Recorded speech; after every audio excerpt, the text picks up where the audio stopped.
بسم اللہ الرحمن الرحیم۔ السلام علیکم ورحمۃ اللہ وبرکاتہ۔ عابد راجہ چینل کی طرف سے آج میں اپنے دوستوں کو رسول اللہ صلی اللہ علیہ وآلہ وسلم کا ایک فرمان بتاؤں گا۔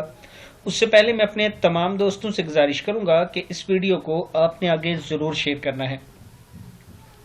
تو شروع کرتے ہیں۔ بسم اللہ الرحمن الرحیم۔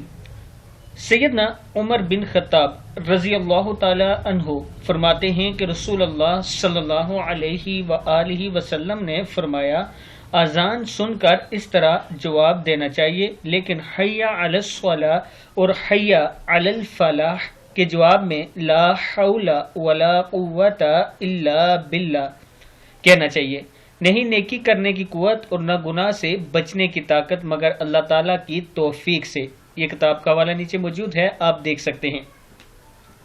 باقی جو اذان ہوتی ہے اللہ اکبر سے اینڈ تک اس کا جواب وہی دیا جاتا ہے جو مؤذن کہتا ہے۔ جیسے اللہ اکبر کہے گا آپ بھی اللہ اکبر کہیں گے، اشہد اللہ الہ الا اللہ کہے گا آپ بھی وہی لفظ دہرائیں گے۔ لیکن جب حی علی الصلاۃ اور حی علی الفلاح کہے گا تو اس کے جواب میں آپ نے لا حول ولا قوت الا باللہ کہیں گے۔ میں اپنے دوستوں سے گزارش کروں گا کہ اس پر آپ نے عمل کرنا ہے اور اس ویڈیو کو آگے ضرور شیئر کرنا ہے۔ السلام علیکم ورحمۃ اللہ وبرکاتہ۔